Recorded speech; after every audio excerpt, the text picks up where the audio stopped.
Reasoning का calendar topic. हाँ भाई, मैक्सिमम लोग तो यही सोचते हैं ना कि कैलेंडर टॉपिक उन्हें अच्छे से आता है। तो चलो, यहाँ पर 15 क्वेश्चंस आपके लिए हैं, मेरे साथ लगाइए और चेक करके मुझे बताइए कि आपके 15 क्वेश्चंस में से कितने क्वेश्चन बिल्कुल सही थे। इसमें देखो, क्वेश्चन नंबर फर्स्ट आपके सामने है। पूछा गया है कि निम्न में से कौन सा एक अधिवर्ष नहीं है। अब आप ये जानते हैं कि अधिवर्ष क्या होता है, लीप ईयर। तो आपसे पूछा है कि कौन सा वाला लीप नहीं है। आपको पता है, चेक करने के लिए आप 4 से डिवाइड करके देखो। देखो, पहले को 4 से डिवाइड किया, दूसरे को 4 से डिवाइड किया, तीसरे को भी किया, तो ये तीनों के तीनों 4 से डिवाइड हो जाएंगे। लेकिन चौथा वाला जो है ये 4 से डिवाइड नहीं होगा क्योंकि 19 है। इसीलिए डी ऑप्शन जो है वही इस क्वेश्चन का करेक्ट आंसर है। अब देखिए क्वेश्चन नंबर 2 को। तो 2 में कहा गया है कि एक अधिवर्ष में कुल कितने घंटे होते हैं। आपसे नंबर ऑफ आवर्स पूछा गया है, तो आप सॉल्व करके बताओ कितना आंसर होगा इसका। फिलहाल देखो यहाँ पर क्या आंसर निकालेंगे इसका। अधिवर्ष का मतलब होता है 366 दिन, मतलब 366। और उसकी मल्टीप्लाई हमें किससे करनी है, एक दिन में कितने घंटे होते हैं, 24 घंटे।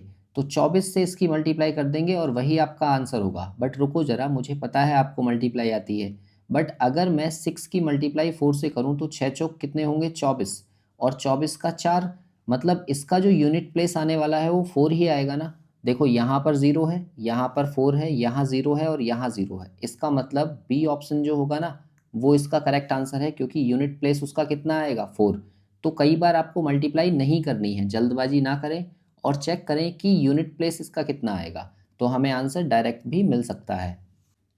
इसके बाद देखिए क्वेश्चन नंबर 3 को। तो उसमें कहा है कि निम्न में से कौन सा कथन सही है। अब देखो यहाँ कहा गया है कि सभी शताब्दी वर्ष अधिवर्ष होते हैं। अब देखो, शताब्दी वर्ष का मतलब क्या है, जिनके लास्ट में 2 जीरो होते हैं। जैसे 400 है ना, ऐसे ही 1600, और ये हो गया आपका 2000 सन, ऐसे ही 1900, 1700, ये सारे के सारे क्या हैं, शताब्दी वर्ष हैं। तो इसमें कहा है कि सभी शताब्दी वर्ष अधिवर्ष होते हैं। तो देखो, 1700 तो नहीं है, 19 भी नहीं है, इसका मतलब ये स्टेटमेंट तो हो गया गलत।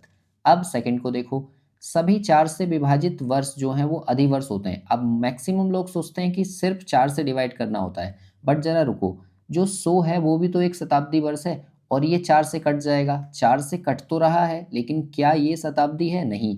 जो ईयर 100 होता है, फिर 200 और ये 300, ये तीनों ही शताब्दी नहीं होते हैं।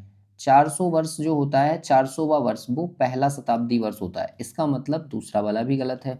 थर्ड वाले को देखो, इसमें कहा है 400 से विभाज्य शताब्दी वर्ष अधिवर्ष होते हैं।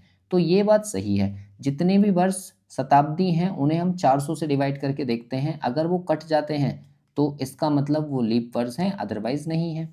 और डी देखो, इसमें कहा है कि सभी शताब्दी वर्ष साधारण वर्ष होते हैं, तो ये भी गलत है। इसका मतलब इसका जो करेक्ट आंसर था वो क्या था, सी ऑप्शन। इसके बाद देखिए क्वेश्चन नंबर 4 को। तो उसमें कहा है कि अधिवर्ष की जो धारणा है वो किस माह से संबंधित है। तो आप कहेंगे फरवरी से संबंधित है, क्योंकि फरवरी में अगर 28 दिन होते हैं तो वो नॉर्मल ईयर होता है और फरवरी में 29 दिन होते हैं तो वो लीप वर्ष होता है। इसका मतलब बी ऑप्शन जो है वो इसका करेक्ट आंसर है। इसके बाद देखिए क्वेश्चन नंबर 5 को। तो उसमें कहा है कि निम्न में से कौन सा अधिवर्ष नहीं है, लीप वर्ष नहीं है। चेक करने के लिए आप क्या काम करेंगे, 4 से डिवाइड करेंगे या 400 से। अब देखो, यहाँ तो सारे के सारे क्या हैं, शताब्दी वर्ष हैं, जबकि जो मैंने पहला क्वेश्चन आपको कराया उसमें शताब्दी कोई भी नहीं था, तो वहाँ हमने 4 से डिवाइड किया था। तो अब यहाँ पर हम कितने से डिवाइड करेंगे, 400 से। 400 से डिवाइड करके देखो, जो वर्ष 400 से पूरा पूरा नहीं कटेगा वही हमारा लीप वर्ष नहीं होगा। तो आप देखो, ये भी हो जाएगा, ये भी हो जाएगा और फर्स्ट वाला भी हो जाएगा, लेकिन 1700 जो है वो 400 से नहीं कटेगा। इसका मतलब इसका बी ऑप्शन जो है वो करेक्ट आंसर है। इसके बाद देखिए क्वेश्चन नंबर 6 को। तो उसमें कहा है कि एक अधिवर्ष में कुल कितने सप्ताह और दिन होते हैं। अब देखो, अधिवर्ष का मतलब लीप ईयर, और लीप ईयर में कितने दिन होते हैं, 366। अगर मैं 366 को 7 से भाग करूं तो 7 5 जा 35 होंगे और यहाँ से बचेगा कितना, 1, और ये 16, और 7 2 जा 14, यानी कि कितना बचा, 2। मतलब ये जो आए हैं ये तो आए हैं सप्ताह और ये आए हैं दिन। तो इसका मतलब इसका आंसर होगा 52 सप्ताह और 2 दिन, और वो हमें कौन से ऑप्शन में दिया है, सी में। तो सी जो है वो इसका करेक्ट आंसर है। इसके बाद देखिए क्वेश्चन नंबर 7 को। तो उसमें कहा है लगातार 2 अधिवर्षों के मध्य सामान्यतः कितने वर्ष होते हैं। तो इसका आंसर होगा आपका 4। इसका क्वेश्चन का मतलब क्या है, ये देखो, जैसे मान लो आपसे ये कहा जाए कि 2004 है सन, तो अगला अधिवर्ष जो आएगा वो कब आएगा, तो आप कहेंगे 2008 में आएगा। फिर इससे अगला कब आएगा, 2012 में आएगा। मतलब यहाँ पर जो जनरली गैप है वो कितने साल का है, 4 साल का। तो इसलिए इसका जो करेक्ट आंसर होगा यहाँ पर सी ऑप्शन होगा। बट क्या ये हमेशा होता है, नहीं। देखो, अगर मैं ये कहूँ कि 1896 एक लीप वर्ष है, फिर इसके 4 साल बाद क्या आएगा, 1900, और फिर इसके 4 साल बाद क्या आएगा, 1904, तो आप ये कहोगे कि यहाँ भी 4 साल का गैप है और यहाँ भी 4 साल का गैप है। बट क्या 1900 लीप वर्ष है, नहीं। तो इसका मतलब ये है कि हमेशा ऐसा ज़रूरी नहीं है कि हर 4 साल के बाद में लीप वर्ष आए, कभी कभी वो 8 साल के बाद भी आता है। तो इसका जो आंसर होता वो होता 4 या 8 साल। बट अभी हमारे पास क्या है ऑप्शन में, 4, तो हम सी ऑप्शन ही मार्क करेंगे। इसके बाद देखिए क्वेश्चन नंबर 8 को, तो उसमें पूछा गया है कि कौन सा शताब्दी वर्ष अधिवर्ष है। अब देखो, ये शताब्दी है, ये भी शताब्दी है, ये भी शताब्दी है, लेकिन मुझे अधिवर्ष चेक करने के लिए क्या करना होगा, इन्हें 400 से डिवाइड करके देखना होगा। तो देखो 1700 तो कटेगा नहीं, ऐसे ही 1800 भी 400 से नहीं कटेगा, और 1900 भी 400 से नहीं कटेगा। तो इसका मतलब हमारा जो करेक्ट आंसर होगा इसका, वो ऑप्शन डी होगा कि इनमें से कोई भी नहीं है। इसके बाद देखिए क्वेश्चन नंबर 9 को, तो उसमें कहा है कि यदि किसी वर्ष में 366 दिन है तो वह होगा। अगर 366 दिन है तो वो क्या होगा, अधिवर्ष होगा। अच्छा, साधारण वर्ष से क्या मतलब है, जैसे 2003 हो गया है ना, 2005 हो गया, ये साधारण वर्ष में आ जाएंगे। और शताब्दी वर्ष कौन से होंगे, जिनके लास्ट में 2 जीरो हैं। और विषम वर्ष कौन से हैं, जैसे 2003 हो गया, ऐसे ही 2001 हो गया। फिलहाल हमें इसका आंसर क्या देना था, अधिवर्ष यानी कि लीप ईयर। अगला क्वेश्चन पूछा गया है क्वेश्चन नंबर 10। इसमें कहा है कि 400 वर्षों में कितनी बार 29 फरवरी आती है। तो देखो 29 फरवरी केवल लीप वर्ष में आती है। तो इस क्वेश्चन में इनडायरेक्टली आपसे ये पूछा है कि 400 वर्ष में कितने लीप ईयर होते हैं। तो आप कहोगे 97 लीप ईयर होते हैं। जो स्टार्टिंग के 100 साल होते हैं उनके अंदर 24 लीप ईयर, फिर अगले 100 साल जो हैं मतलब 200 तक के, तो उसमें भी 24, और फिर 300 तक के, उसमें भी 24, और जब 400 साल पूरे हो जाएंगे तो 24 तो होंगे ही होंगे, और प्लस एक जो 400वां साल है वो भी होगा। और इन सबको जब आप प्लस करेंगे तो ये आएगा 97, यानी कि बी ऑप्शन जो है वो इसका करेक्ट आंसर है। इसके बाद देखिए क्वेश्चन नंबर 11 को, तो उसमें कहा है कि 763 वर्षों में लीप वर्षों की संख्या क्या होगी। अब देखो 763 ईयर्स हैं, अगर मुझे इसमें लीप निकालने हैं तो मैं इसको 4 से डिवाइड करूंगा, और 4 से डिवाइड करने पर क्या आएगा, 4 वन जा 4, यहाँ से 3 बचा 6, और 4 नेम 36 है ना। और फिर कितना बचा, 3, तो 3 तो डिवाइड करना नहीं है, इसलिए इधर एक ज़ीरो लग जाएगा। बट क्या 190 हमारा आंसर होगा, नहीं। क्यों, क्योंकि जब हम इसको गिन रहे होंगे पहले 100 साल होंगे तो 100 लीप नहीं है, फिर 200 हो जाएंगे तो 200 भी लीप नहीं है, 300 हो जाएंगे तो 300 भी लीप नहीं है। बट जो 400 होगा, 400 लीप वर्ष होगा, तो इसलिए उसको छोड़ दो।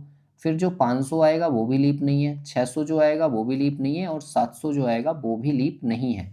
मतलब ये जो 6 वर्ष हैं ये वो वर्ष हैं जो लीप नहीं होंगे। तो आपको 190 से 6 माइनस करना पड़ेगा, तो कितना आएगा, 184, यानी कि बी ऑप्शन जो है वो इस क्वेश्चन का करेक्ट आंसर है। हालांकि आप इसे वैसे भी निकाल सकते हो कि जब पहले 100 साल होंगे तो उनमें 24 लीप आएंगे, फिर अगले 100 साल होंगे तो उनमें भी 24, ऐसे ही फिर 300 साल होंगे तो फिर से 24, और फिर 400 साल होंगे तो फिर से 24 और प्लस 1, या फिर ऐसे कहो कि 400 सालों में कितने हो जाएंगे, 97 हो जाएंगे। और फिर उसके बाद में जब 500 साल कंप्लीट होंगे तो फिर से 24 मिलेंगे, फिर 600 साल होंगे तो 24 मिलेंगे, और 700 साल होंगे तो भी 24 मिलेंगे, और जब 700 से आगे 63 साल और होंगे तो उसमें 15 लीप और मिलेंगे। इसका मतलब मुझे क्या करना होगा, 97 ये, और 24 दिया 72 ये वाले, और 15 ये वाले, इन सबको भी अगर मैं ऐड करता हूँ तब भी मेरा आंसर 184 ही आएगा। तो जो मेथड आपको सही लगे आप वहाँ से कैलकुलेट कर सकते हैं, चाहे तो ऐसे चले जाइए, चाहे 4 से डिवाइड करके। बट 4 से डिवाइड करने में आपसे मिस्टेक कहाँ होगी कि आप इन 6 को भी काउंट कर लेंगे और इसका आंसर 190 देंगे। अगर बाई चांस यहाँ पर 190 ऑप्शन में होता तो बहुत सारे बच्चे हैं जो इसी को मार्क करते। इसके बाद देखिए क्वेश्चन नंबर 12 को, तो उसमें कहा है कि 2005 और 2015 के बीच में लीप वर्षों की संख्या कितनी होगी। तो 2005 के बाद में पहला 2008 आएगा, फिर 2012 आएगा, और फिर 2016 तो वो इससे ऊपर निकल गया, इसका मतलब इसका जो आंसर होगा वो 2 ही होगा। इसके बाद देखिए क्वेश्चन नंबर 13 को, तो उसमें कहा है 1896 के बाद में अगला लीप वर्ष कौन सा होगा। तो हम क्या काम करेंगे, 4 साल ऐड करके देखेंगे। जैसे ही हम 4 साल ऐड करते हैं तो क्या आएगा 1900, बट 1900 जो है वो लीप वर्ष नहीं है। लीप वर्ष नहीं है तो इसमें आप 4 साल और ऐड कर दो तो कितना हो जाएगा 1904, मतलब बी ऑप्शन। और एग्जामिनर जो है ना बहुत होशियार है, वो आपको पूरे मौके देगा कि आप आंसर को गलत कर दें। और वो देखिए कैसे, जैसे ऑप्शन ए में आपको दिया हुआ है 1900, अब जिस व्यक्ति को नहीं पता कि ये लीप वर्ष नहीं है वो तो ऑप्शन ए ही मार्क करेगा ना। इसलिए आप सावधान रहना और देखना कि हमें बहुत सोच समझ के आंसर मार्क करना है। इसके बाद देखिए 14 को, ये भी क्वेश्चन वैसा ही, इसमें कहा है कि 1704 है, इससे ठीक पूर्व में लीप वर्ष कौन सा होगा।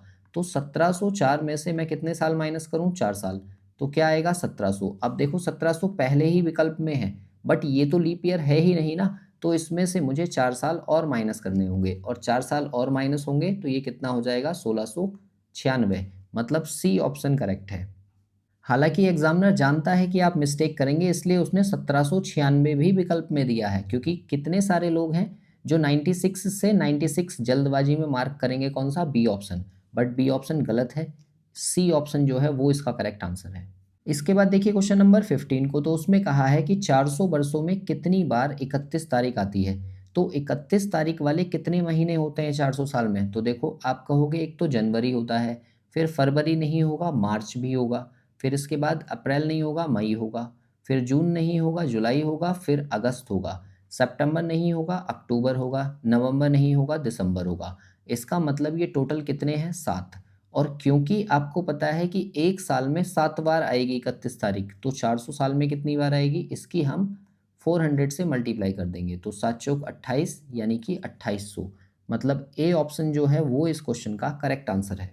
ये जो 15 क्वेश्चंस थे ये सारे के सारे लीप ईयर के कॉन्सेप्ट पर आधारित हैं। अगर आप कैलेंडर टॉपिक को कंप्लीट पढ़ना चाहते हो तो डिस्क्रिप्शन चेक कर लेना, वहाँ पर मैंने एक वन शॉट पोस्ट किया हुआ है, आप उसे देखेंगे तो कैलेंडर का हर तरीके का क्वेश्चन सॉल्व कर पाएंगे। कमेंट करके बताओ मुझे इन 15 क्वेश्चंस में से कितने क्वेश्चंस आपके सही थे। आई होप आपकी तैयारी अच्छी चल रही होगी। बाकी मिलते हैं नेक्स्ट वीडियो में नेक्स्ट टॉपिक के साथ।